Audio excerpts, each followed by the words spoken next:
I would like to appreciate your concern over these incidents since when it happens on Friday.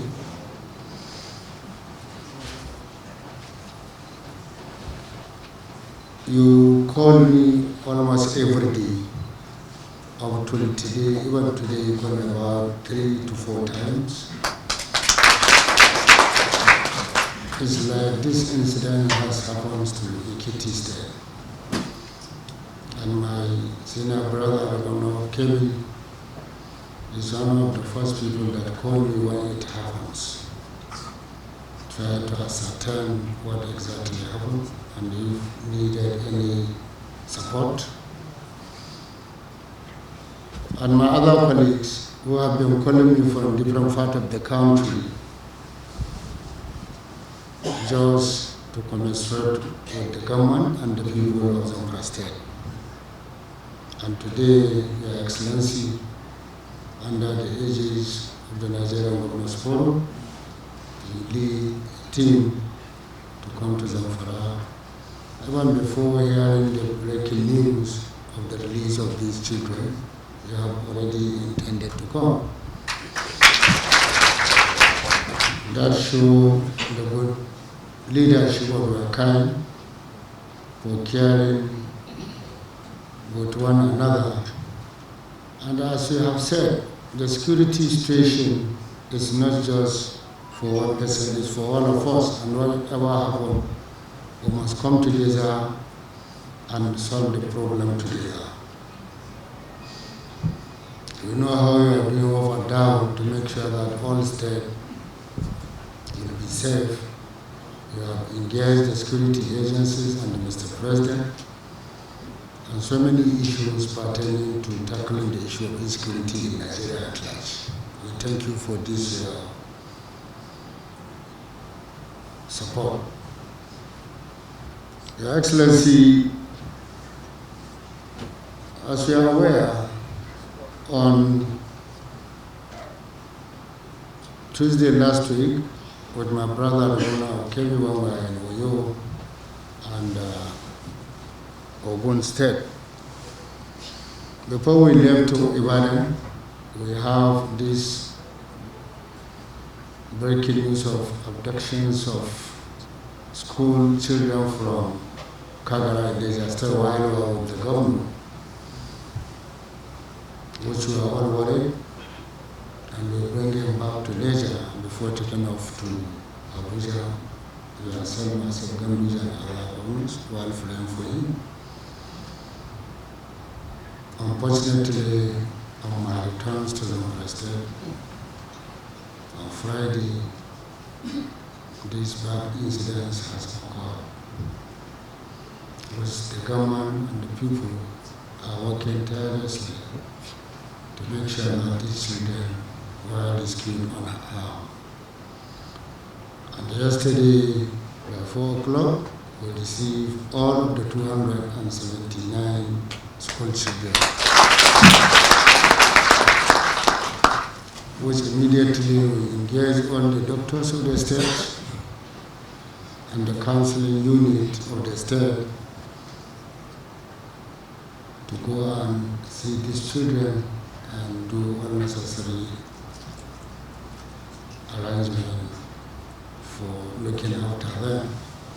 And alhamdulillah, the report we are having from SACS that these children were unharmed. Excellency, as our chairman, it's your responsibility to make sure that we have to engage all our colleagues for discussion and a heart-to-heart discussion about the issue of security in Nigeria. You know, many people are not happy with some progress that has been made by some governors.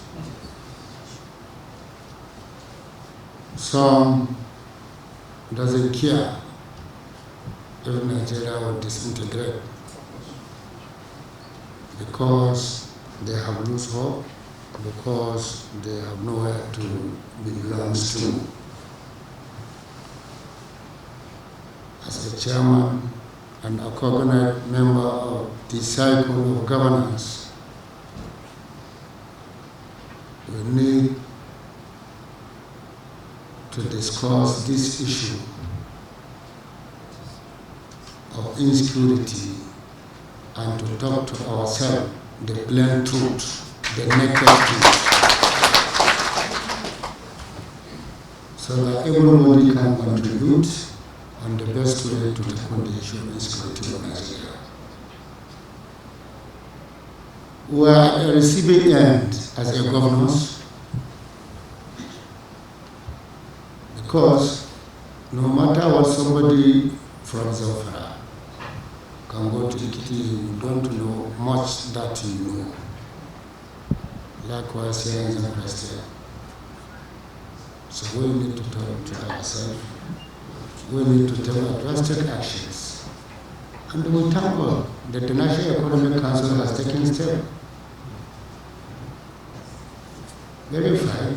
It's a welcome idea of doing so. But Nigerians are looking.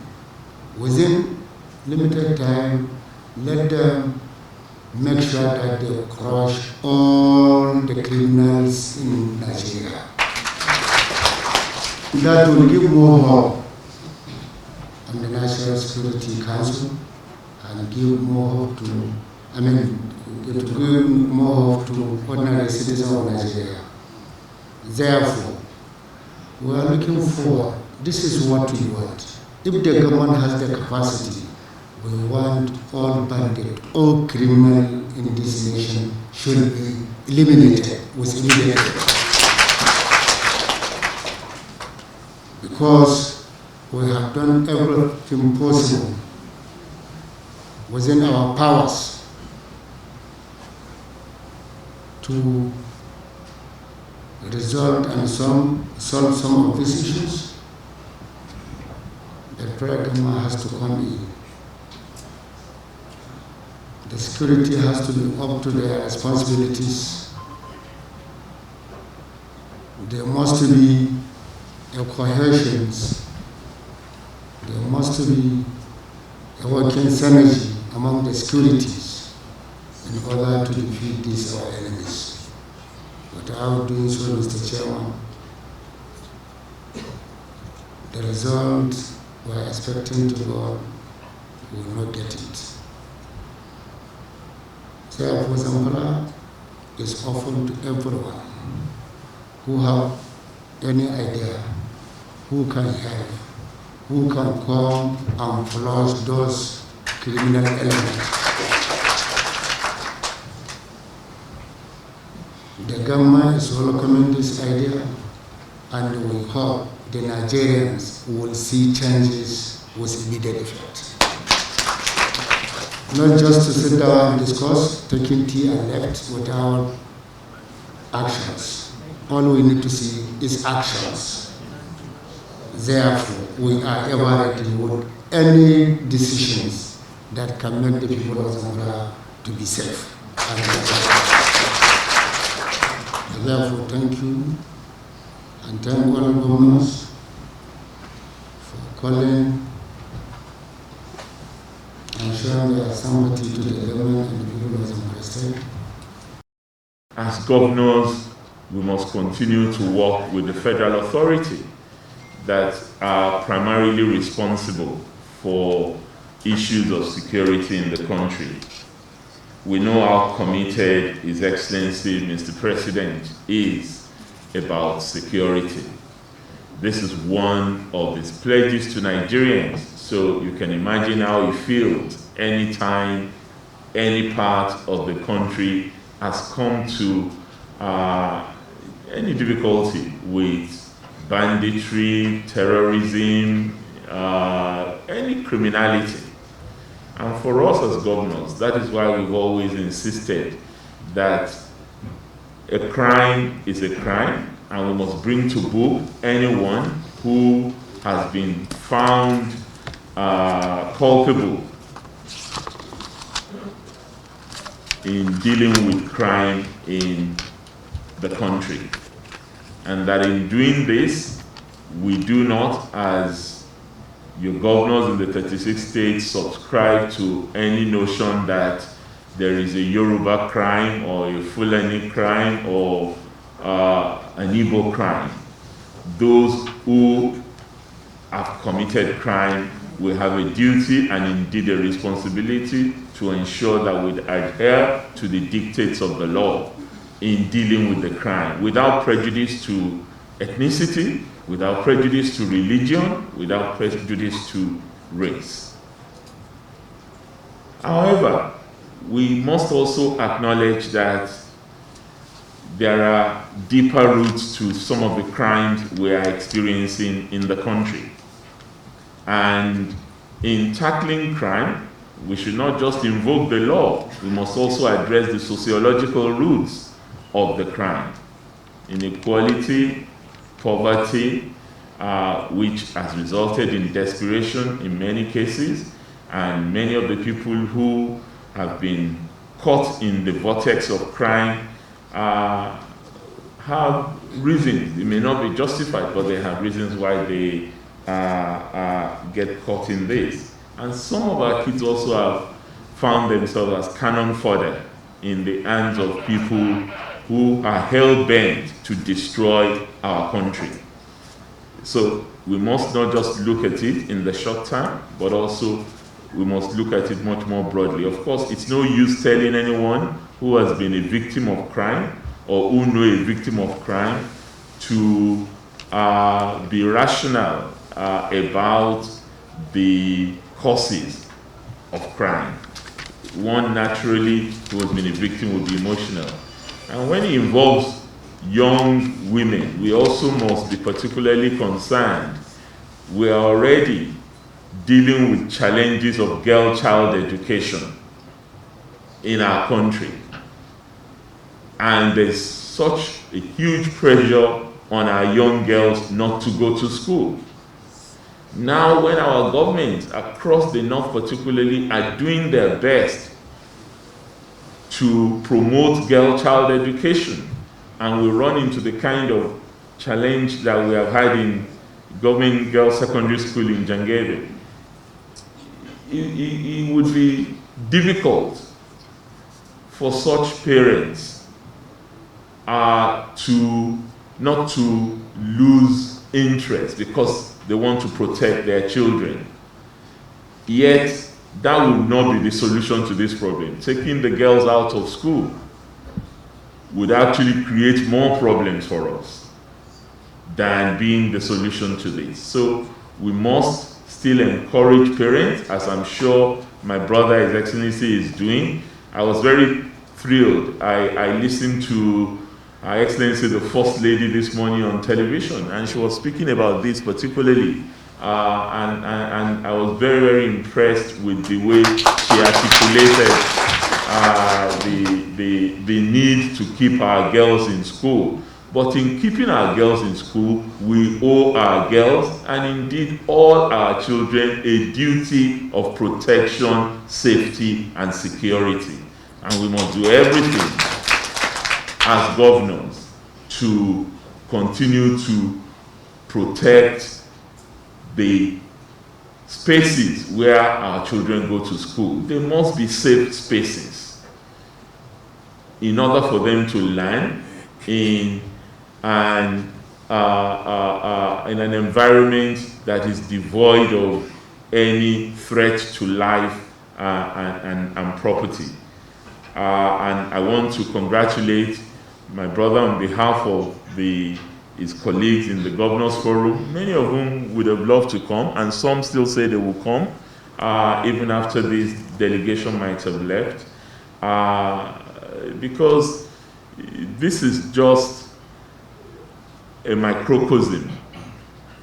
We are all experiencing it. It is Kagara last week, we're in Zamfara today. I've had cause to go with another delegation to Katsina after the Kankara incident. We've been in Oyo, we've been in Ogun, we've been in Borno, we've been in Imo, trying to ensure that we continue to promote bridges of understanding rather than building walls of separation. Because really that is what our country needs at this particular point in time. There is a lot to tempt us to continue to preach division. But there is more for us to gain in working together in order to help not just our security institutions, but to help ourselves. And I believe that Nigeria will be rid of this menace. But we need more prayers. Maybe that is why I was also trying to encourage Mr. Governor and our leaders to go for prayers first before we have this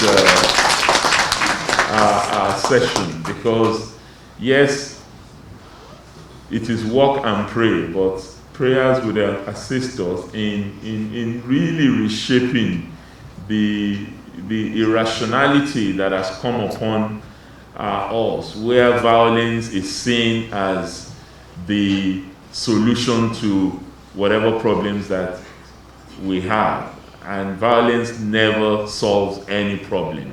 For us as governors, we believe though that it's time for us to also take more responsibility for security within our constitutional framework, so that we can be blamed. Right now, we are being blamed for powers that we do not necessarily possess. And it's high time we took responsibility for the oath that we swore, which is security and welfare of our citizens.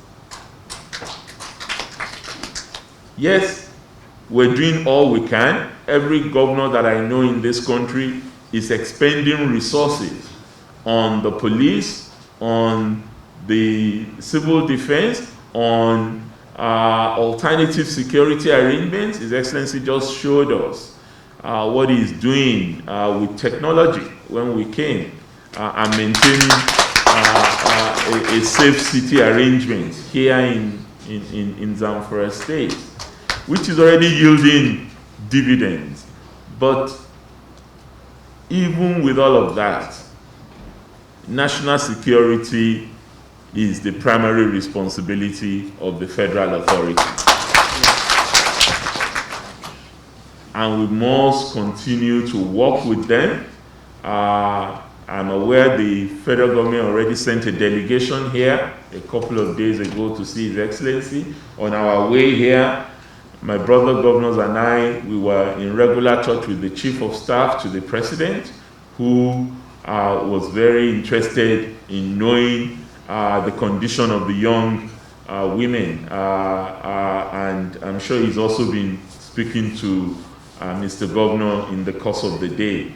So the President is doing enough, he's doing a lot, and the National Security Council also met today and made some pronouncements with regards to this. We have to see whether those pronouncements would aid the security that we're all hopeful of in Zamfara State and indeed in other parts of Nigeria. But for us as governors, we stand at one with our brother here in Zamfara, with the good people of Zamfara State. And whatever is required of us to continue to support safety and security in all states, as governors, we will continue to do it. Your Excellency, your brother governors also asked me to give a token donation to our young women and the process that you're already on, as it's our tradition, as you know yourself. And I shall be conveying that to you rather than publicly later for the day. So on behalf of all the governors of Nigerian states. I want to congratulate you once again, and I want to thank God Almighty for bringing these young girls back safely without any mishap to any of them.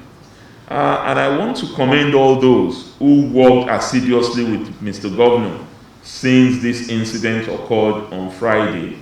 The security institutions, I can see some of their heads here in the hall, our religious institutions who never stop praying for us to get these girls released, and the political leadership in the state that has been working with the governor in order to ensure that we get to this point of rescuing our girls. But as I've always said, this pattern is becoming recurrent, Mr. Governor. This is Chibok, this is Dapchi, this is Kankara, this is Kagara, this is Jengebe. And we must really now put a stop to all this as a people and a country. Thank you.